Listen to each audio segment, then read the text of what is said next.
Giddings and Dumas is going to be this weekend, and it's going to be tomorrow. At the California Classic starting tomorrow, July 6th.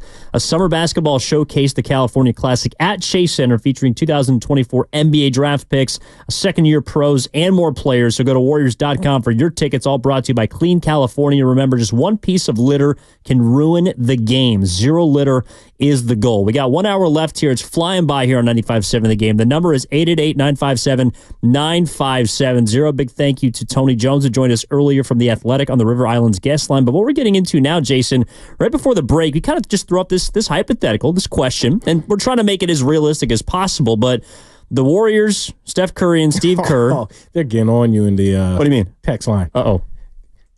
Kawhi is less reliable than Evan Giddings in a pickup basketball game. Oh, man. Yeah, I will wear that one, but I'll give you the reason why in just a little bit. But to kind of set it up, again, Team USA is starting up. Kerr and Curry are going to be with a lot of big boys, ideally 12 best basketball players on planet Earth. And we're just wondering, who realistically, if Curry's recruiting, if Kerr's recruiting, could they get? And you said it was Devin Booker. I think it's Kawhi Leonard. So I guess I'll let you make a case first before I get into Kawhi. All right. So, obviously, do I have to really make a case for his play on the court? Kind of speaks for itself. He's a top 10 talent in the NBA. I guess you got to make a case for what makes it realistic. I'm probably saying for you too. You don't have to really realistically say why Kawhi Leonard would be a basketball fit. It's pretty obvious. Same for Booker. Yeah, anybody on that roster would be a basketball fit. They're on the roster because they're really, really good. Yeah, I'll take any of the best 12 players on planet Earth. Yeah. So, what makes it realistic? Now, before I go in, let me preface it by saying I know this is far-fetched. Bear with us. This is like hour 30 of me this week on radio. We got to have some fun. Hour 30 of radio, hour 20 of television or something? Yeah, so we're having fun here, people. Man's been working. We're having fun here, people. So I think it is realistic because as of right now, the Phoenix Suns have the highest payroll in the NBA. And as I've said multiple times over the last 3 hours, I think Phoenix is on the downfall, production-wise. I think Kevin Durant's best days are behind him. He's still elite, but I don't think he's getting any better. I was actually surprised at how much Ant Edwards outplayed him. Completely outplayed him. After that game one, when Ant Edwards was talking all that trash in Kevin Durant's face, I was like, oh, man, Kevin Durant is going to get his get-back watch. And he never really did. He never really did. He just wasn't good enough to outplay. Wasn't really good enough to outplay Ant Edwards, which is a high bar too. Don't get me wrong, but I was surprised. So the Suns have the highest payroll. They are going to be in luxury tax hell. They are into the second apron, which, as Tony Jones told us, everybody wants to get out of that. Yep. So there will be some incentive if they got off of Devin Booker's contract. And now, trust me, I think Bradley Beal, in a theoretical world, it'd be Bradley Beal who they get off of. But I'm not sure anybody's touching Bradley Beal anymore. The past year has shown us kind of all right, he's finally on a contender. Look, he's unavailable. And if you want to touch him, he might exercise his no-trade clause. Yeah, he's just, I didn't even know he had a no-trade clause. He's one of the very few players in the NBA that does. So, yeah. There are only two that have no trade clauses, actually. Who's the other one? Him and LeBron? Yeah. Exactly. Man, oh man. Ain't that wild? Bradley Beal, LeBron. So Bradley Beal has the worst contract in basketball if you factor in that he also has a no-trade clause. That stinks. You are married to that. That's awful. Anyway, back to the point. Phoenix has some incentive to shed some salary. In an ideal world, they probably wouldn't want to shed Devin Booker, and they probably won't.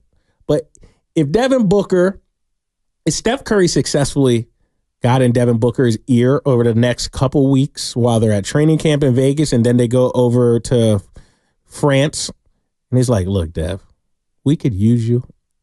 I've talked to Lake Up. And mind you, everybody, this is hypothetical. If you're coming in the middle of this, I've talked to Lake Up. I've talked to Steve. You've talked to Steve. Steve's here. Steve's sitting 2 seats behind us. We want you. all you have to do is go to Phoenix, go to that owner. I forget his name. Rich as ever. Matt Ishbia? Yeah. He's always on the sidelines and stuff. Go to him and tell him, hey, I do not want to play another minute for this organization. It's been great. I'm appreciative you drafted me. There's no hard feelings, but I want to start playing somewhere else, and I would prefer to play in San Francisco with Steph Curry. I will not make a big funk out of it. I will not blow up in the media. Let's do this silently. I think Phoenix would be inclined to do it. I really, really do. Just because of their financial situation and the reality of where they're probably going to be in the standings, not going to win an NBA championship. That's the guy. Now, you would probably have to move Podziemski, Kuminga, and draft capital, I guess. If you don't move Podziemski, he'd have to go to the bench, obviously. Who knows? Who knows what that package is? It's probably a whole bunch of draft capital, which for Devin Booker, give up every available draft pick that you are allowed to. And then, have your pick, max draft capital, and then have your pick of 2 or 3 of these players. Let's just say 2. If they give like the whole farm in draft capital, pick 2 of Wiggins, Kuminga, Podziemski. Boom. Done. The Warriors are going to have an amazing team. In a perfect world, I agree with you. And again, we're talking about in a perfect world. And the whole exercise to kind of figure out like who'd be the most realistic of the 12 players on Team USA that Curry could recruit. Jason believes it's Devin Booker. People are coming down my road because I think it's Kawhi Leonard. And the reason why I think it's Kawhi Leonard is because I think he's the most flawed of the 12 players. I think that's what makes him attainable, realistically. I think that the Clippers just showed us that they do not have an intensive thought to keep things together. Like, they just let Paul George walk for nothing. They paid 6 first-round picks to get him to Los Angeles. They gave up Shai Gilgeous-Alexander to bring him in and pair him with Kawhi. It didn't work out. So the Clippers just let Paul George walk for nothing. They extended Kawhi to a 3-year max. That takes him through his age 35 season. So he's not as old as Paul George. He's not even as old as Jimmy Butler. He's certainly younger than Kevin Durant. And the one question about him is injury. I think the Clippers would be inclined to listen if the Warriors, like you said, you'd be willing to give up all the draft picks in the world for Devin Booker. I'd be willing to give up all the draft picks in the world for Kawhi Leonard. And I think the Clippers would take them because they also don't own a first-round pick until 2030. They have no way to improve their roster outside of potentially trading a player like Kawhi Leonard. And the Warriors just showed us this offseason that they'd be willing to go all in on an aging superstar for one last crack at a championship. And Kawhi Leonard, again, the question is if, but when he's healthy in the postseason, he's one of the best performers we've seen of his generation. He's got 2 finals MVPs for 2 different teams, one of which, of course, was against the Warriors. He is a guy that can single-handedly take over a game and a series when he's healthy. And if he's competing in Team USA, he just came off of playing 68 games, which was the most in quite some time in the regular season. He was a second-team All-NBA member. I think the Warriors could realistically go after Kawhi Leonard more than any other member of Team USA. And I think he would be the perfect running mate for Steph Curry. And if you're talking about making salaries match, whatever you would do for Devin Booker, you could do the same thing for Kawhi. He's making 50 and 50 the next couple seasons. And I just feel like of all the players that I believe that would be willing to be either moved by their team or get to a place they can compete for a title, it's also Kawhi Leonard. So that would be my guy, and that would be my case. You mentioned Kawhi and his age, and he's younger than this guy, but here's the thing. He is like 40 in basketball years. That man has been under the knife so much. He is like literally he's like what made rest, what's the word? Load management? Yeah. He is like he's the poster boy for it. He's the poster boy for load management. He's done, really, in my opinion. And it's a shame because the talent is still there. Obviously, it's just the body. The body is not still there. Now, granted, would I take Kawhi Leonard on the Golden State Warriors? Absolutely, he would make them much better. And obviously, if you load managed and you're very smart about how you used him because of his injury history, it could work. And I think if they acquired Kawhi, they would immediately jump into the top 4 in the West, which gives you a chance. But I don't trust that body of his. I just don't trust his body. Yeah, that's why I think Devin Booker is just a clear-cut guy. I mean, another guy, Embiid? Embiid's interesting. He's very interesting. He's also been under the knife a lot. Yeah, now he's another guy. His injury history is extremely concerning, but he's better than Kawhi Leonard at this point. So it would be not less of a risk in the fact of is a less risk that he will be injured. It's a bigger it'd be a bigger payout. Like you're taking probably around the same risk, maybe even a little more of a risk with Embiid, but you get more back if they both have healthy. So it'd be a bigger payout, or so to speak, if Embiid was healthy. When Embiid's healthy, he's one of the top 3 players in the world. I mean, he was averaging something insane last year before he got hurt. He was like averaging over 35 points per game. Honestly, I think he would have got the MVP again if he didn't get hurt. Yeah, if he qualified for it. Yeah. He was putting up numbers that haven't been done by a center since like Shaquille O'Neal. Yeah, yes, his playoff struggles and never getting past the second round, well advertised. His injury history, well advertised. But let's not get it confused. When that man is on the court, I don't think there's 3 better players in basketball than him. It's like him, Jokic, and my man in Dallas, probably. Over the last 2-3 years, cumulatively, it's probably those 3 best 3 players in the NBA, and you can rank them wherever you want. So Embiid is a wild card, but I have not gotten any inclination that he would ever ask out of Philly. No, I mean, all these players I think are in pretty good situations except for, I mean, Durant would be the other one, but I think the Suns and the Clippers are the 2 teams that represent the most toxic situations right now. Yeah, that's what I mean. Like, I don't think Philly is a toxic situation. And I just forgot, they just signed Paul George. Ain't no way in hell Embiid's going to see that through. Yeah, I mean, unless something catastrophic happens to Paul George or the season. No, but you got to think in this context, you only have this summer. You can't recruit him anymore. Oh, no. But I'm saying, actually, I don't know if any of these players are gettable like this summer. Got it. No, but it's like the way I'm looking at it in this extremely hypothetical game we just made up on the fly. Hey, it's what we do. The way I'm looking at it, they have to get it done this summer because once Steph isn't with him anymore, there's no recruiting anymore. Well, that's what made I understand that they traded Poole to have the option to get off of Paul's money and to save essentially $73 million between him and Clay. But I didn't understand if they were going to continue to take a swing, why they didn't just exercise his option.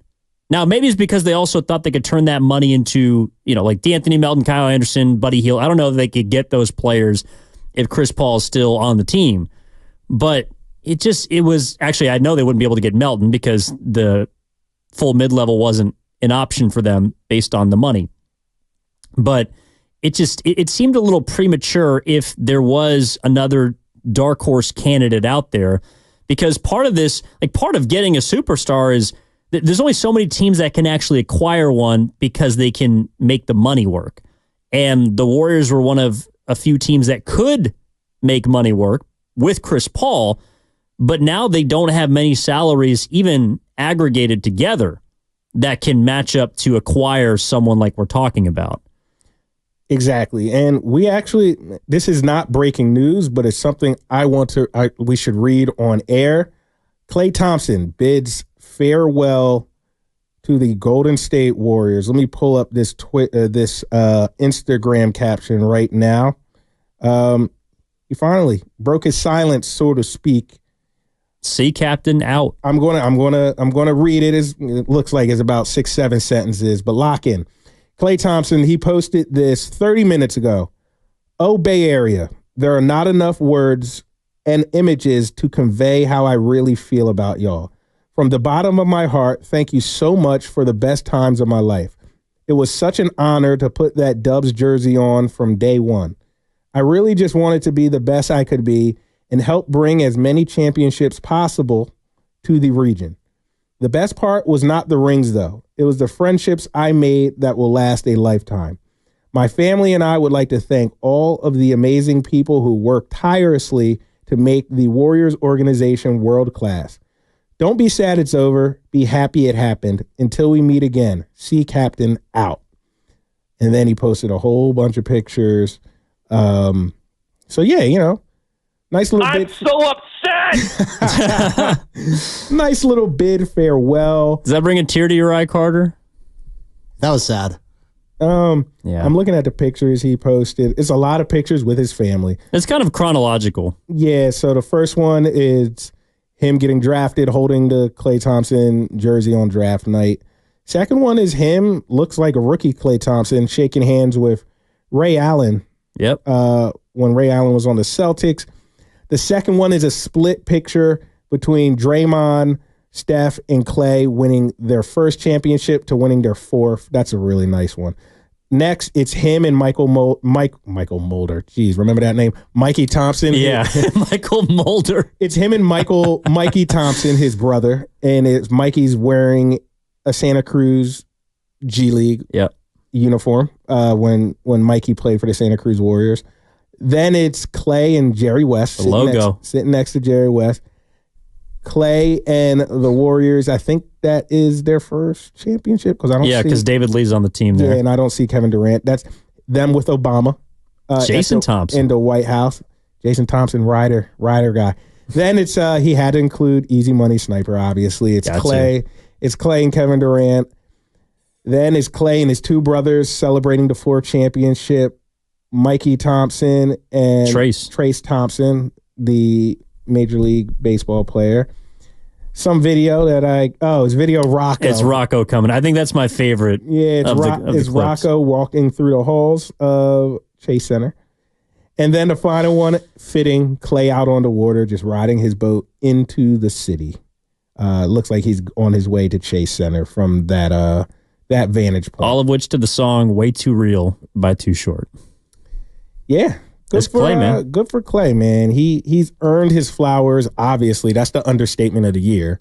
He's earned his flowers, and it's going to be weird. But I also feel like it was also very diplomatic. His words. It wasn't overly emotional. It might be emotional to fans, but he was simply like, "Hey, don't be sad. Don't be sad it's over. Be happy it happened till we meet again." I mean, look, man.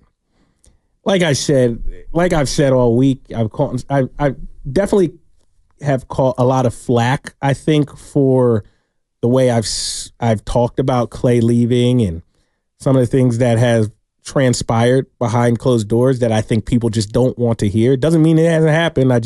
People don't want to hear. They don't want the memory of him getting sullied, whatever the case might be. I've caught a lot of flack, and I'm probably the best man to catch that flack and the best man to have that messaging, just because I'm not a Bay Area native. I can kind of be really, really objective. But then there's probably people who can look at me and be like, you don't get it. You don't get it. And I guess I can see that vantage point too. But my long-standing point is this. When you have a partnership as long as the Klay and Golden State partnership, 10 years, correct? Yeah, 13. 13 years. Yeah. I'm sorry. 10 years that those three of them have been together. Yeah, I think 12 because Draymond was drafted the year after. But still, I don't know where decade I got plus. 10. I don't know where I got 10. But anyway, 13 years, and I knew that too. 13 years in the NBA. When you have a partnership that has lasted 13 years, where he has been so accomplished in that 13 years, versus both personally and from a team-wide standpoint, when you get those breakups, if you just look in the history of sports, to situations that are comparable, more than not, they end somewhat messy. Some are messier than others, but they end with some semblance of he said, she said, this is, I feel disrespected, that type of thing. Just go back in history. Anything comparable to the partnership between Klay Thompson and the Warriors. The two that just stand out aren't in basketball, but the two that stand out are two NFL examples, Peyton Manning and Tom Brady. They had long, fruitful careers in New England and Indianapolis, respectively. Peyton Manning, while there was not a lot of public he said, she said, mind you, there hasn't been a ton of it nationally with Klay Thompson. Here locally, when we're just hyper local and we cover it day in, day out, we hear it a little more and we talk about it, obviously, how we do here on the radio. But nationally, I don't think there's a lot of perception that there's just crazy bad blood. It wasn't so much like that with Peyton Manning either, but I know people who covered that team. One of my mentors, close friend, shout out Anthony Calhoun, the sports director at Wish TV, Indianapolis, been there forever, won every local broadcasting award out there. They were not on the same page when they left. It was pretty obvious after Peyton Manning was going to miss that season with the neck injury. Suck for luck. They purposely tanked for Andrew Luck. Peyton Manning knew that. Peyton Manning believed he still had some left, and he was upset. I clearly did. And yeah, he went out and went to 2 Super Bowls, right? I know he won one. Yeah, they made 2 Super Bowls. Yeah, but he broke this first year back. I want to say through 55 touchdowns. Yeah, second season in Denver. Yeah, so Peyton Manning, he was upset. Yeah, he had his feelings hurt. And when I say he has feelings hurt, I do not mean that as an insult. I just mean he literally, his feelings were hurt. Tom Brady, by the end of that tenure, him and Bill Belichick were, to say they weren't on the same page is putting it lightly. Tom didn't ever think he was going to play for another team. Sometimes it just happens. I mean, he's not as accomplished as Klay Thompson, of course, but Dame Lillard, him and that owner or that GM, they're not even on talking terms. Him and Portland's GM wouldn't talk to him on the way out. Sometimes that just happens. And we can continue the conversation about legends because I think there's an interesting wrinkle with Klay Thompson and why he means so much to the Bay Area, but also why things just kind of had to come to a close. We'll also update you on the Lauri Markkanen situation that continues to move potentially for the Golden State Warriors. Also going to get into and have, what the contract for Franz Wagner this morning meant for Jonathan Kuminga and really where the Warriors are going to go now, what the Warriors are going to do the remainder of this summer, and also how they're going to sell that to someone like Steph Curry. The reason why we're talking about potentially recruiting on Team USA is because Steph might not be happy with what's on his roster right now. Might not be happy with where the Warriors are at. So we'll talk about that on the other side for our final segment, all right here on 95.7 The Game. The following